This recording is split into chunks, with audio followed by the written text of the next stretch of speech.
வணக்கம் மக்களே. Welcome to our channel Crick United Tamil. இன்னைக்கு நம்ம கூட நம்ம கீக்காவும் நம்ம கெஸ்ட் அருணும் இருக்காப்ல. Welcome to show. வணக்கம் வணக்கம் வணக்கம் வணக்கம் எல்லாருக்கும் வணக்கம். வணக்கம். ஓகே, இந்த கான்செப்ட், இந்த ஷோ ஆரம்பிச்சு 2வது எபிசோட். இந்த 2வது எபிசோட்ல சிஎஸ்கே எம்ஐ பத்தி பேச போறோம். அது பேசுறதுக்கு முன்னாடி ஒரு சின்ன ஸ்னிப்பட்டா நம்ம சன்ரைசர்ஸ் மேட்சை பத்தியும் கொஞ்சம் பேசிடலாம். உங்களோட அந்த கருத்தை அப்படியே கொஞ்சம் டக்குன்னு சொன்னா நல்லா இருக்கும். அருண் ப்ரோ. ஆக்சுவலா அது மேட்சா இல்ல அது ஒரு வீடியோ கேமா அப்படின்றதா ஒரு சின்ன டவுட்டா இருக்குது. எதுக்கு அப்படின்னா ஓகே, ஆரம்பத்துல ஒருத்தர் போயிட்டாரு, இங்க டிராவல் செட் மட்டும்தான் அப்படி முடிஞ்சுன்னு நினைச்சு இது பண்ணிட்டு இருந்தோம். எஸ்ஆர்எச் பண்ண ஒரு வேலை ஸ்டார்டிங்லேயே ராகுல் திரிபாதி, ஏடன் வால்கெல்லாம் விட்டுட்டு சரி ஓகே ஒரு பேலன்சிங் பண்றதுக்கு ஒரு ரைனா மாதிரி ஒரு பிளேயரு, இங்க ஒரு ஸ்கை திலக் மாதிரி ஒரு பிளேயரு அப்படி எடுப்பாங்க, இல்ல ஒரு பத்ரிநாத் மாதிரி ஒரு பிளேயரை பேலன்சிங் பண்றதுக்கு எடுப்பாங்கன்னு நினைச்சோம். அதெல்லாம் கிடையாது, நாங்க இன்னும் ஃபயர் பண்ணோம்னு சொல்லிட்டு இசான் கிஷன் எடுத்தாங்க. இசான் கிஷன் இன்னும் பயங்கரமா ஃபயர் பண்ணி விட்டு போயிட்டாரு. ஸோ முதல் 10 யாருமே எதிர்பார்த்துக்க மாட்டாங்க அவர் தான் அடிப்பாரு அப்படின்றது.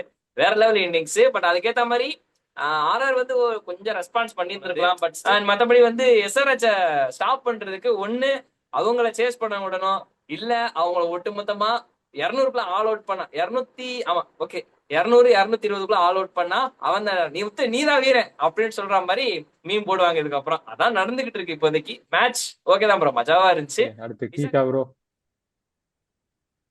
ஃபர்ஸ்ட் டாஸ் வின் பண்ணி முதல்ல பவுலிங் எடுத்தது ஒரு பெரிய தப்பு. ஆக்சுவலா பேட் கமின்ஸோட மைண்ட் வாய்ஸ் எப்படி இருந்திருக்கும் அப்படின்னா, எவ்வளவு மண்டக்கணம் இருந்திருக்கும் உனக்கு அப்படிங்கிற மாதிரிதான் இருந்துச்சு. நீங்க கூட ஃபர்ஸ்ட் பவுலிங் எடுக்கலாமா அப்படிங்கிற மாதிரிதான் இருந்துச்சு. ஏன்னா ஆல்ரெடி ஆக்சுவலா 300 வைக்கிற மாதிரியான ஒரு டீம் தான் வச்சிருந்தாங்க. அவரு அருண் ப்ரோ சொன்ன மாதிரி இந்த லைனப்ல அந்த நம்பர் 3 மட்டும்தான் ஓரளவுக்கு அந்த அந்த பெரிய ஒரு கடப்பாறை சைட்ல இருந்து மிஸ் ஆகிற மாதிரி இருந்துச்சு. அந்த இடத்துல இஷான் கிஷனை போட்டு ஃபில் பண்ணிட்டாங்க. இப்போ அந்த டாப் 4 கிளாசன், நிதிஷ் ரெட்டி எடுத்தா கூட அந்த டாப் 5மே ஃபயர் பவரா தான் இருக்கு. ஆக்சுவலா 6 and 7 தான் கொஞ்சம் அந்த தட்டி தட்டி ஆடுற மாதிரி பிளேயர்ஸ் வச்சிருக்காங்க. ஸோ அதுதான் அருண் ப்ரோ சொன்ன மாதிரி 200 280 அடிக்கிற 300 பக்கம் அடிக்கிற டீம் தான் வச்சிருக்காங்க. ஒன்னு டாஸ் ஜெயிச்சா எஸ்ஆர்எச் அகேன்ஸ்டா பவுலிங் எடுத்துட கூடாது, பேட்டிங் எடுத்துட்டு ஒரு டார்கெட் செட் பண்ணிட்டு போகணும், இல்லைன்னா டிஃபெண்ட் பண்ற அளவுக்கு பவுலிங் வச்சிருக்கணும். ஸோ அதுதான். ஓகே, அடுத்து நம்ம மெயின் மேட்சுக்குள்ள போயிடலாம். L Clasico CSK versus Mi. நம்ம ஷோவோட கான்செப்ட் ஜில் ஜங் ஜக்லயே ஆரம்பிச்சிடலாம்.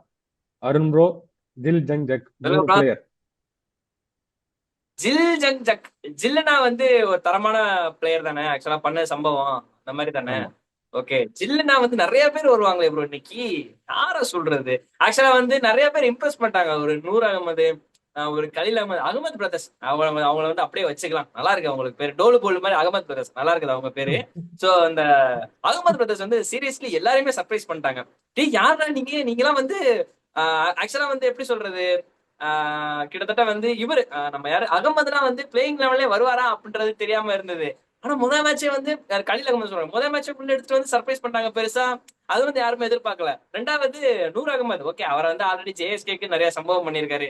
அது இதுலயும் ஒன்னா சிஎஸ்கே ஜாயின் பண்ணிட்டாரு, ஓகே ஃபைன். பட் எல்லாத்தையும் விட இந்த விக்னேஷ் புத்தூர்ன்ற ஒருத்தர், அந்த இளம் சிறுவன் சொல்லலாமா இல்ல இளம் கன்றுன்னு சொல்லலாமா இல்ல இளம் காளைன்னு சொல்லலாமான்னு தெரியாது, வாட் எவர் இட் இஸ், அதெல்லாம் வேற.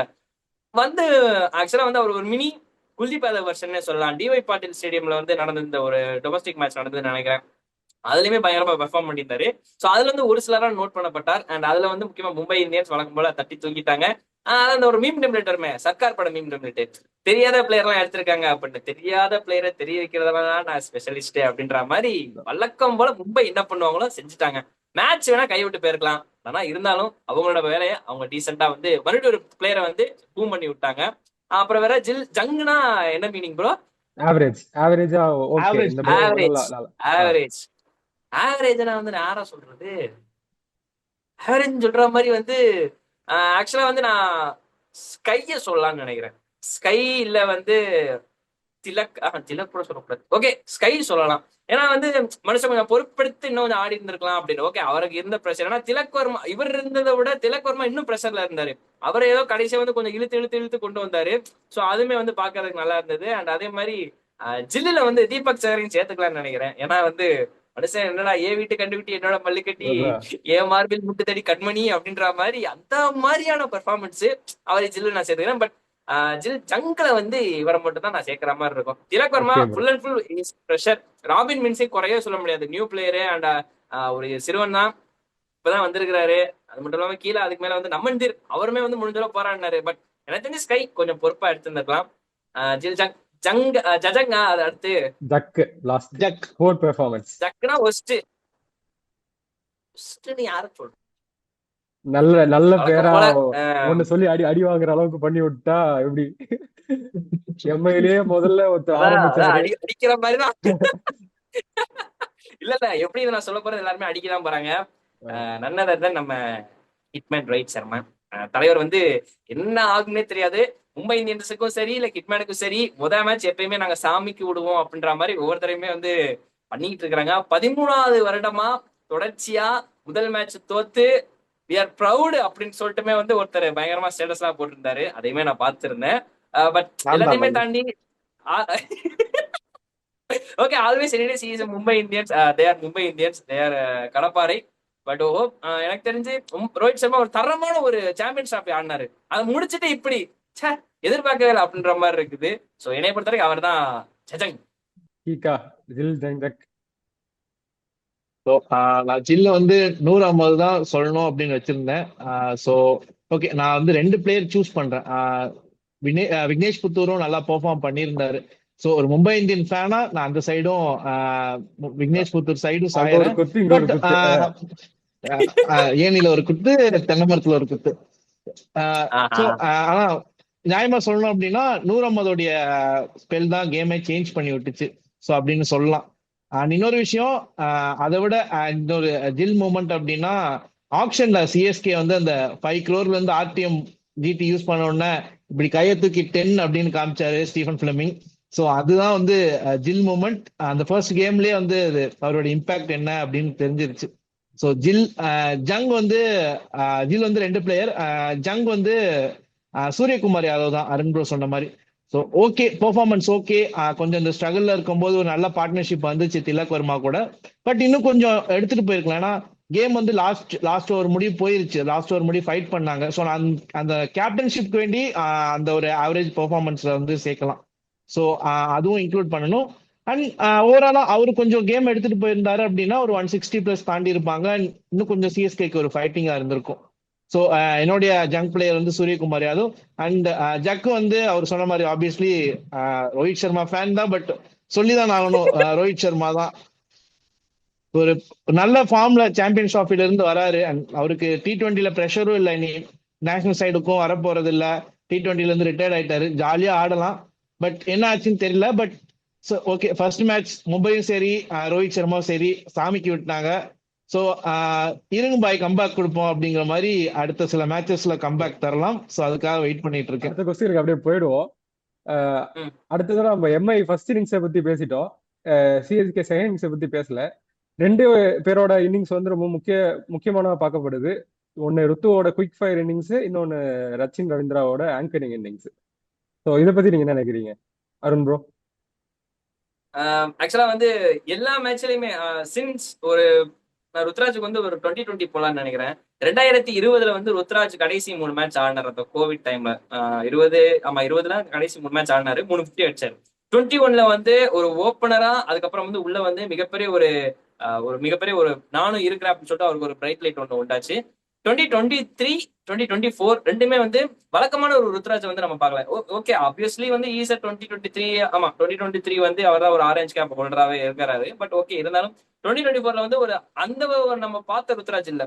ஆனா எல்லாத்தையுமே தாண்டி எல்லாரும் இப்ப நினைச்சுக்கிட்டு இருக்கிறது என்ன விஷயம்னா, இதுதான் உனக்கு ஒரே வாய்ப்பு, நீ அடிச்சு எவ்வளவு தூரம் உயிரை கொடுத்து அடிக்க முடியுமோ அடிச்சிரு, உனக்கு இந்தியா கதவு எப்படியாவது தட்டுமா அதெல்லாம் கேட்காத, நீ தான் உடைக்கணும் அப்படின்ற மாதிரி வந்து எல்லாரும் சொல்ற மாதிரி சேம் திங் தான் என் மனசுலேயும் தோணுது.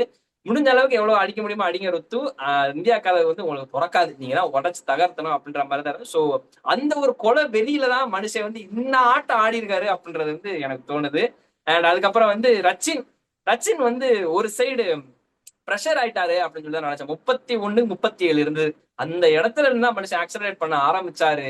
அதுக்கப்புறம் வந்து சரி எத்தனை பேர் போனாலும் போங்க, நான் ஒரு சைடு நிக்கிறேன், எனக்கு கூட கம்பெனி கொடுக்கறதுக்கு மட்டும் ஒரு ஆள் இருங்க அப்படின்ற மாதிரி தான் வந்து அவரோட இன்னிங்ஸ் கேரி ஆன் பண்ணிட்டு போனாரு. நியூசிலாந்துக்கு இதை நிறைய டைம் பண்ணியிருக்காரு. ஆக்சுவலா வந்து அவர் ஓப்பனரா இது வந்து பண்ணல. இதுக்கு முன்னாடி வந்து ஒரு ஒரு ஒன் டவுன் அப்படி இப்படின்னு சொல்லிட்டு தான் வந்து நிறைய விஷயங்கள் பண்ணியிருக்காரு. பட் ஆனா ரச்சினை பொறுத்த வரைக்கும் இது கொஞ்சம் புதுசு. அதுவும் இல்லாம இந்த ஓப்பனிங் காம்போவே புதுசு. எல்லாருக்குமே இதான் ஒரு பெரிய சர்ப்ரைஸ். ட்ரிபாத்தி வந்து இந்த ஒரு ஃபார்முலா எனக்கு தெரியல, மேபி என்னோட ஒரு ஒப்பீனியன்ல சொல்றேன். 2016-17 அந்த ஆர்பிஎஸ் டைம்ல ரைசிங் பண்ண சூப்பர் ஜெயின்ஸ் அந்த தோனி அவங்க எல்லாம் இருந்தப்ப வந்து ருத்ராஜ் சாரி ராகுல் திரிபாதி வந்து ஓப்பனிங் பண்ணாரு. சோ அந்த காம்போ வந்து மறுபடியும் எடுத்துட்டு போயிருக்கலாம். ரைனாவோட இடத்த வந்து ருத்து ஒரு ஃபில் பண்றதுக்கு ஒரு பாசிபிலிட்டிஸ் இருக்குமா அப்படின்ற மாதிரி தான் பார்த்திருக்காங்க. இதுவுமே வந்து நான் எதிர்பார்க்கல.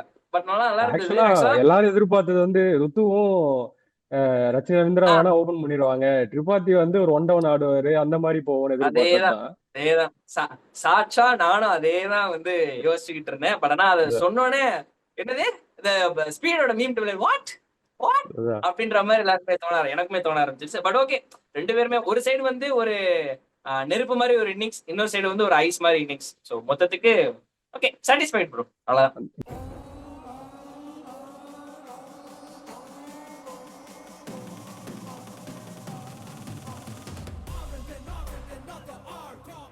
நம்ம நம்ம சேனல்லயே வந்து விக்னேஷ் புத்தூர் வச்சு முன்னாடி நீங்க ஒரு ஒரு அனலிஸ்ட் ஒரு வீடியோ போட்டிருந்தீங்க. அது வந்து ஆமா கொஞ்சம் நல்லா பார்த்தேன். கொஞ்சம் ரீச்சும் இருந்துச்சு, நல்லா போயிட்டு இருந்துச்சு. ஓகே, நிறைய பேர் வந்து என்னடா யார் இந்த புது ஃபைண்ட் அப்படின்ட்டு எல்லாம் பார்த்தாங்க. ஸோ அவரை பத்தி நீங்க சொல்லுங்க. ஆக்சுவலா வந்து ஆக்சுவலா நான் ஆப்ஷன்ல சொல்லுங்க சொல்லுங்க. Sorry sorry sorry sorry bro, இந்த பாயிண்ட் நீங்களே எடுத்தீங்கன்னா அப்படி. Sorry bro sorry bro sorry bro. சொல்லுங்க bro. ஆக்சுவலா நான் ஆப்ஷன்ல எடுக்கும்போது தான் பார்த்தேன். ஆக்சுவலா அந்த மும்பையுடைய ஸ்கவுட்ஸ் மேல வந்து எனக்கு ஒரு ஐ இருக்கும். ஏன்னா ஓவர் த இயர்ஸ் அந்த ஸ்கவுட்டிங் டேலண்ட்ஸ் எவ்வளவு சிறப்பா பண்ணியிருக்காங்க அப்படின்னு தெரியும். ஸோ நான் அப்படி பார்க்கும்போது தான் விக்னேஷ் புத்தூர் அப்படிங்கிற ஒரு நேம் கேள்விப்பட்டேன். அதுக்கப்புறம் SA20 வந்து அங்க வந்து நெட் பவுலரா கூட்டு போய் அங்க வந்து எம்ஐ கேப் டவுனுக்காக நெட் பவுலரா இருந்தாரு. ரஷித் கான் அவங்க கூட எல்லாம் பவுல் பண்ணி அவங்க கிட்ட அந்த இன்புட்ஸ் எல்லாம் எடுத்துட்டு வந்தாரு.